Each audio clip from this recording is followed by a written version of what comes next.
Overnight এগুলো হয় না।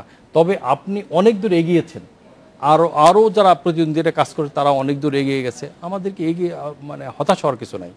আর আমি মনে করি যে এটা একটা ফান্ডামেন্টাল রাইট তাদের, নাগরিক হিসাবে সমাজে ভালো মানুষ হিসাবে বাঁচার অধিকার তাদের আছে, আর ওই অধিকার নিশ্চিত করার দায়িত্ব আমাদের।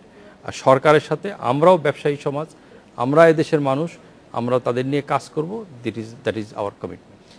সেলিম আহমেদের কাছে একটু যেতে যাচ্ছি যে নারী উদ্যোক্তারা, আপনার মতো নারী উদ্যোক্তা যারা আছেন, তারা আসলে কিভাবে এগিয়ে আসতে চাচ্ছেন, যে যারা এই মুহূর্তে কাজের সুযোগ পাচ্ছে না বা তাদের সেই সুযোগ সৃষ্টি করে দেওয়া হচ্ছে না সরকারি এবং বেসরকারি ক্ষেত্রে?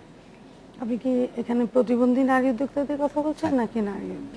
আমি দেখেছি যে আর্সেনাল মিশনে বা আর কয়েকটা ইয়েতে অনেকগুলি প্রতিবন্ধী নারীরা ছিল, তো সেখানে তারা তাদের নিজস্ব পণ্য কিন্তু বেশ সুন্দর সুন্দর করেছে, কিন্তু তাদের পণ্য সবচেয়ে বেশি আমি যেটা দেখেছি যে তাদের পণ্যর বাজারজাতকরণ করাটা। তো সেখানে আমরা কিন্তু প্রতিবন্ধীদের একটা মেলা করতে পারি, প্রতিবন্ধীদের জন্য জব ফেয়ার করতে পারি, হ্যাঁ, প্রতিবন্ধী পণ্যর মেলা করতে পারি, যে এই মেলাগুলিতে তাদের পণ্যর যারা বায়ার আছে, যাদের ক্রেতা আছে, তাদেরকে আমরা ডাকলাম। এই যে যে বিজেএমএর যেরকম একটা মেলা করে, সেরকম তাদেরও যে মেলাগুলি আছে সেটা যত বেশি আমরা করতে পারি।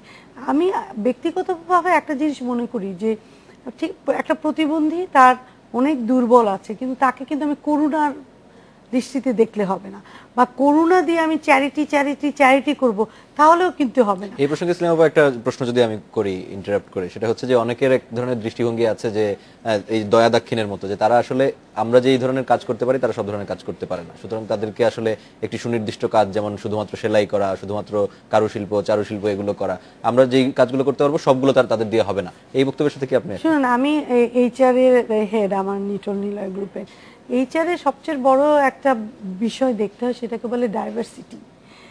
আমার সব কর্মচারী কিন্তু একই গুণের হবে না, এবং এক এক কর্মচারীর কিন্তু এক একটি বিশেষ গুণ থাকে যেটা অন্য কর্মচারীর নাই, এবং আমার কাজই হচ্ছে যে সেই কর্মচারীটার যেই জায়গাটায় তার গুণ আছে সেটাকেই কাজে লাগানো। সুতরাং একটা প্রতিবন্ধীর তার যে গুণটা আছে বা তার যে দক্ষতাটা আছে বা তার সক্ষমতা আছে, যে বা তার বুদ্ধিটা আছে, সেটাকে আমাকে বের করে নিয়ে আসা, বা সেও নিজেকে এরকমভাবে একটা সক্ষমতায় নিয়ে আসলো যে তাকে সেটা কাজে লাগানো। সেজন্য আমি বলছি চ্যারিটি না, আমাদেরকে একটু এই জায়গাটায় কষ্ট করতে হবে। একটা ছোট বাচ্চা জন্ম নিলে মা কষ্ট করছে না বাচ্চাটাকে বড় করতে, তো সেরকম আমাদের নাগরিক হিসেবে, আমাদের সামাজিক দায়িত্ব হিসেবে সরকারের এবং প্রতিটি, যেমন উনি বললেন ব্যাংক, আর্থিক প্রতিষ্ঠান, সবাই মিলে একটা অর্থ করে, কিন্তু আমি যদি একদম চ্যারিটি হিসেবে দেখি তাহলে কিন্তু এটা একেবারেই আমি মনে করি ঠিক হবে। আমরা একেবারেই শেষের দিকে চলে এসেছি। কিবরিয়ার কাছে একেবারে সংক্ষেপে জানতে চাইবো যে কর্মসংস্থানের যে কথাটা আমরা এতক্ষণ ধরে শুনলাম, আপনাদের সচেতনতা তৈরি এবং সবার সাথে যোগাযোগ সৃষ্টি, আপনারা যে কর্মসংস্থানের সুযোগ সৃষ্টির কথা বলছেন সেটি আপনাদের পরিকল্পনা কি? খুবই সংক্ষেপে বলুন। আমি সংক্ষেপে বলবো, আজাদ সাহেব যে কথাটা বললেন সেটার সূত্র ধরেই বলি যে উনি বলেছেন যে ন্যাশনাল লেভেলে কোঅর্ডিনেশন দরকার আছে, সমন্বয়ের প্রয়োজন, এবং একটা নেটওয়ার্কিংয়ের মাধ্যমে আমরা বিভিন্ন অর্গানাইজেশনকে অ্যাপ্রোচ করতে পারি, যেমন বিসিসিআই আছে, বিজিএমই আছে। অলরেডি আমাদের পরিকল্পনাতে সেটা আছে, এবং আমরা এখন সেই গ্রাউন্ড ওয়ার্কগুলোই করছি, যে বিভিন্ন জায়গায় যাচ্ছি, বিভিন্ন জনের সাথে কথাবার্তা বলছি। তো এটা একটা পরিকল্পনা আমাদের অলরেডি আছে।